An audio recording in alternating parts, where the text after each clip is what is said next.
بسم اللہ الرحمن الرحیم فإن لم يستطع الإيماء برأسه، پس اگر طاقت نہ رکھے اپنے سر سے اشارہ کرنے سے، اخرت عنہ، نماز اس سے مؤخر ہو جائے گی۔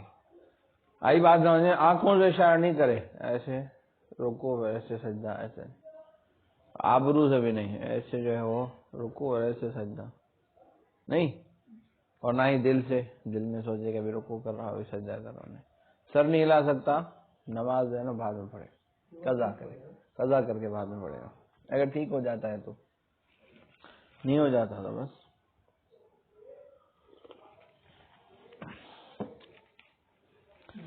ولا یومی بعینیہ، اور نہ اشارہ کرے اپنی آنکھوں سے، ولا بقلبہ، اور نہ دل سے، ولا بحاجبہ، اور نہ اپنے آبرو سے، پلکوں سے۔ تو لکیر کا فقیر ہے کیا؟ حاجب کہتے ہیں کس کو؟ آبرو کو۔ آنکھوں سے تو ہو گیا نا، آنکھوں کے ساتھ پلکیں ہلیں گی نا۔ خلاف ظفر، امام ظفر کا اس میں اختلاف، وہ کہتے ہیں ٹھیک ہے آبرو سے کر لے، جیسا کہ ہم روایت کر چکے ہیں اس سے پہلے۔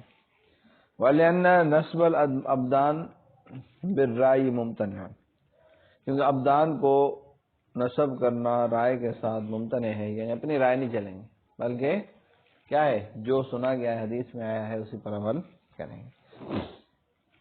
ولا قیاس علی الراس، اور اس کو سر پر قیاس نہیں کر سکتے، لأنہ یتعدی بہ رکن الصلاۃ، کیونکہ اس سے جو ہے وہ نماز کا رکن ادا ہوتا ہے، سجدے میں سر نیچے رکھتے ہیں۔ دون العین، آنکھ سے کوئی رکن ادا نہیں ہوتا، اور اس کی دونوں بہنوں سے۔ آنکھ کی بہن کون؟ حاجب اور قلب۔ وقولہ، اور مصنف کا قول، اخرت عنہ، یہ اشارہ ہے اس بات کی طرف کہ انہ لا تسقط الصلاۃ عنہ، نماز ساقط نہیں ہوگی۔ وَإِنْ كَانَ الْعِجْزُ أَكْثَرَ مِنْ يَوْمٍ وَلَيْلَةٍ، اگر کہ اس کا عجز ہے وہ ایک دن اور ایک دن سے زیادہ ہو، اذا كان مفیقا، جب افاقہ پانے والا ہو، لیکن اگر مر جائے تو معاف ہے، نہیں ہے بات سمجھ، ہوا صحیح،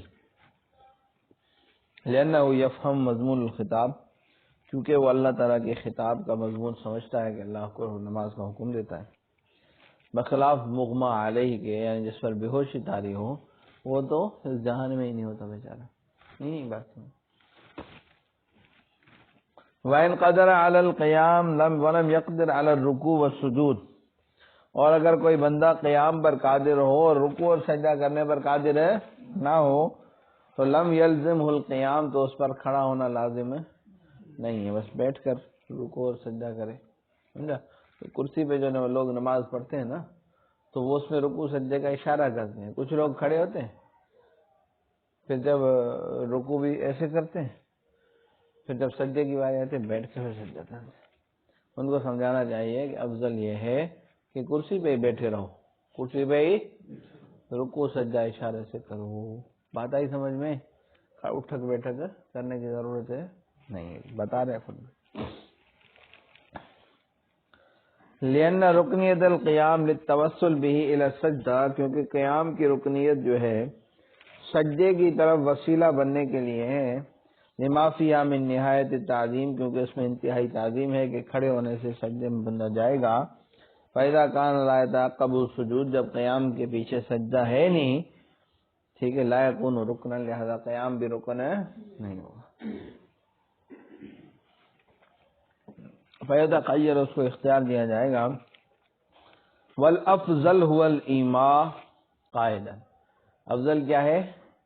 وہ بیٹھ کر اشارے کرے، سمجھا؟ یہ کرسی والوں کو سمجھانا چاہیے، لأنہ اشبہ بالسجود، کیونکہ سجدوں کو زیادہ ہے۔ دیکھو اشارے والے کے لیے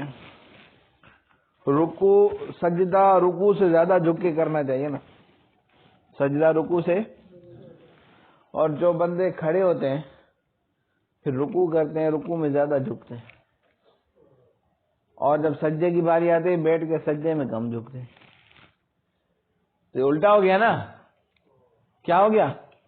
الٹا ہو گیا تو اس وجہ سے ان کو کہو کہ بھائی بیٹھ کے پڑھو، آپ کھڑے ہونے کی ضرورت ہے نہیں.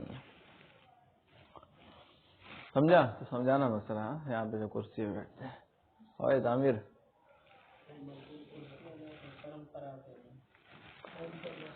وَإِنْ صَلَّى الصَّحِيحُ بَعْدَ صَلَاتِهِ قَائِمًا ثُمَّ حَدَثَ بِهِ مَرَضٌ أَتَمَّهَا قَاعِدًا يَرْكَعُ وَيَسْجُدُ. اور اگر نماز پڑھ رہا تھا صحیح آدمی، اس نے نماز پڑھی اپنی کچھ نماز کھڑے ہو کر، ٹھیک ٹھاک تھا، ثُمَّ حَدَثَ بِهِ مَرَضٌ، پھر بیمار ہو گئی، طبیعت خراب ہونے لگی، أَتَمَّهَا قَاعِدًا، تو اس کو پورا کر سکتا ہے بیٹھ کر، رکوع اور سجدہ کرے. ٹھیک ہے. او یومی، یا اشارہ بھی کر کے پڑھے، علم یقدر، اگر رکوع سجدے کرنے پر قادر نہیں، اور جگہ بیمار ہو گیا، او مستلقیاً، لیٹ جائے، وہیں پہ صف میں لیٹ جائے سیدھے پیر کر کے. سمجھا؟ علم یقدر، اگر وہ بیٹھنے پر بھی قادر ہے نہیں. لأنه بنى الأدنى على الأعلى، کیونکہ اس نے بنا کی ہے، یعنی بعد میں نماز کی ہے جو نا، اس کو بنا کہتے ہیں.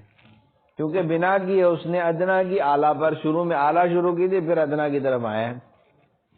فصار کالاقتداء، یہ اقتداء کی طرح ہو گیا کہ ادنا اعلیٰ کی اقتداء کر سکتا ہے لیکن اعلیٰ ادنا کی اقتداء، چنانچہ اس کے الٹ جو ہے نا، الٹ وہ آگے آ رہا ہے. ٹھیک ہے.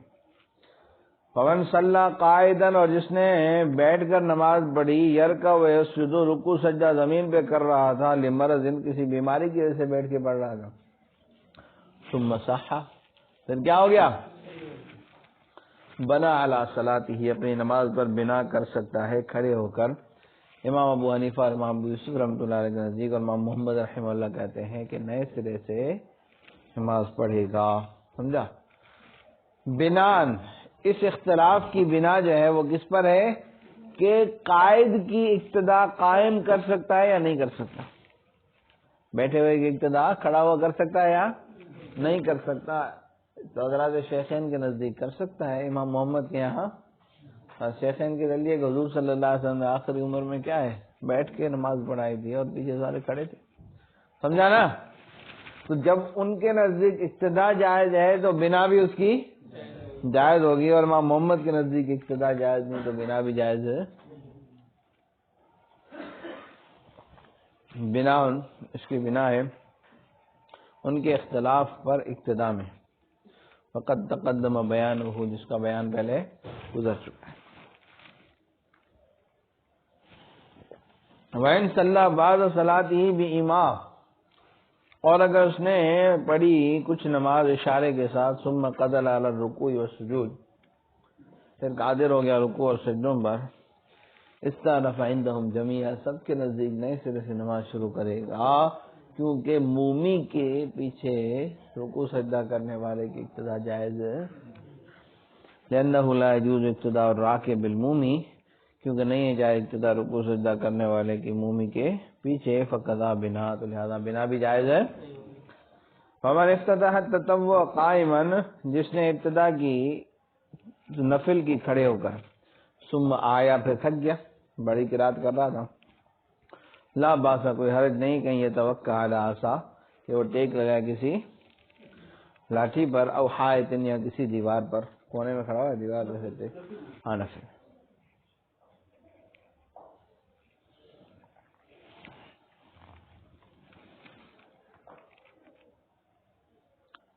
بات آئی سمجھ میں؟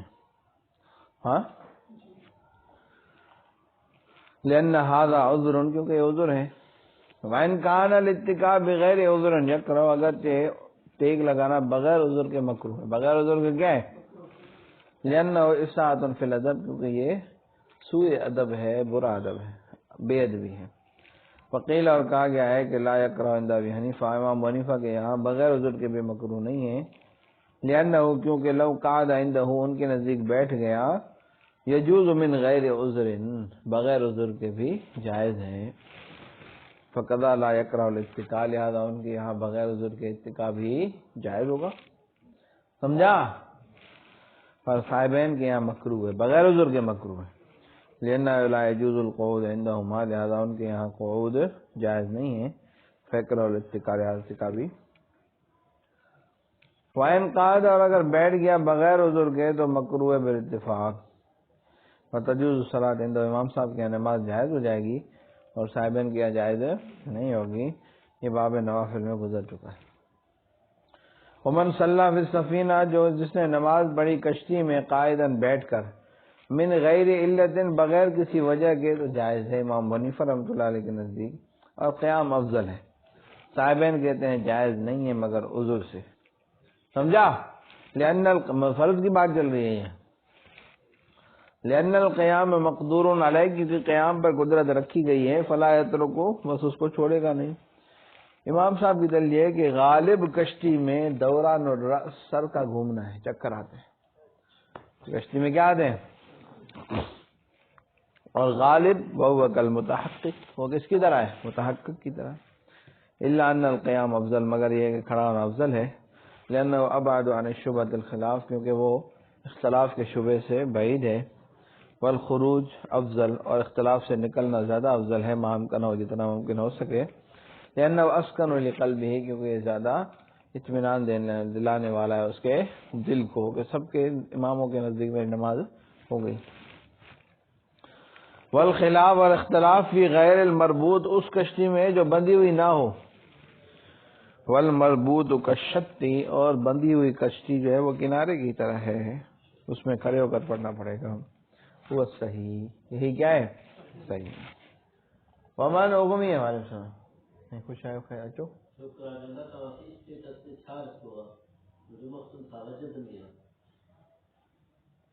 کون لکھوا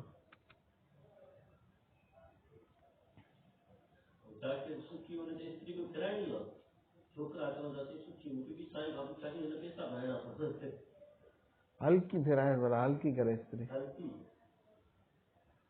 ہلکی کرے پھیرائے ذرا۔ ومن اغمی علیہ خمس صلوات، جس پر بے ہوشی طاری ہو گئی 5 نمازیں، او دونہا، یا 5 نمازوں سے کم، قضا، اس کو قضا کرنی پڑے گی۔ وَإِنْ كَانَ أَكْثَرَ مِنْ ذَلِكَ لَمْ يَقْضِ، اور اگر اس سے زیادہ قضا ہو گئی تو قضا نہیں کرے گا۔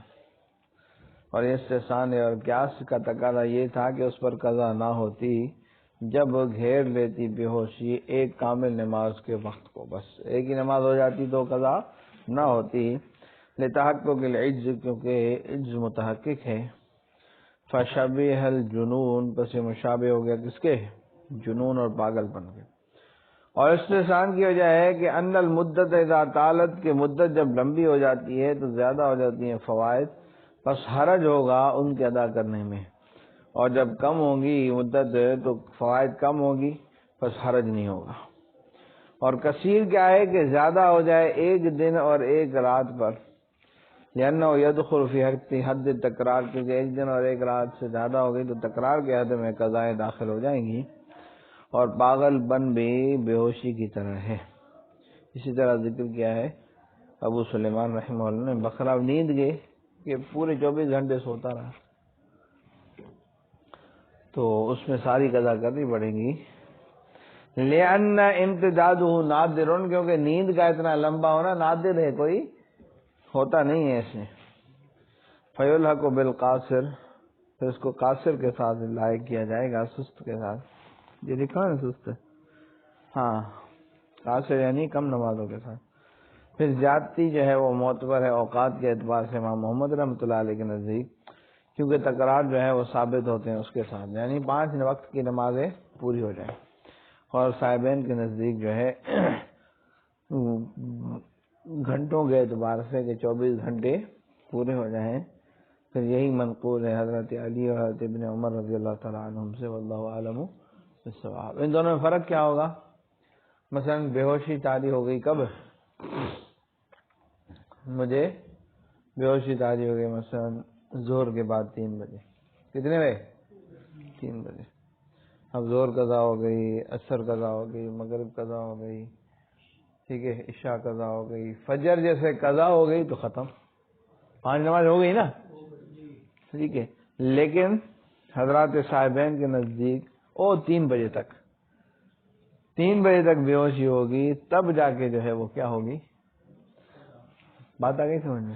نہیں فجر قضا ہوگی تو 5 ہو گئی نا، 6 ہونی چاہیے نا.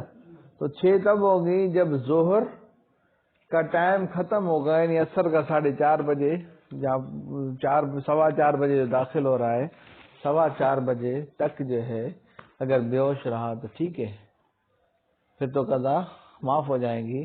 لیکن اگر میں 3 بجے ہوش میں آ گیا تو صاحبین کے یہاں تو قضا ساکت ہوگی، لیکن امام محمد کے یہاں قضا ساکت ہے کیونکہ چھٹی نماز قضا ابھی ہوئی نہیں. چھٹی نماز ابھی قضا ہوئی نہیں کیونکہ ظہر چھٹی نماز تھی نا. 3 بجے ہوش میں آ گیا، اب ظہر مجھے قضا کرنی، ظہر پڑھنی ہے نا. نہیں سمجھا؟ سمجھا نہیں سمجھا؟ تو یہ فرق ہوگا. صلی اللہ تعالی علی حبیب سیدنا محمد وعلی آلہ وصحبہ اجمعین برحمتک یا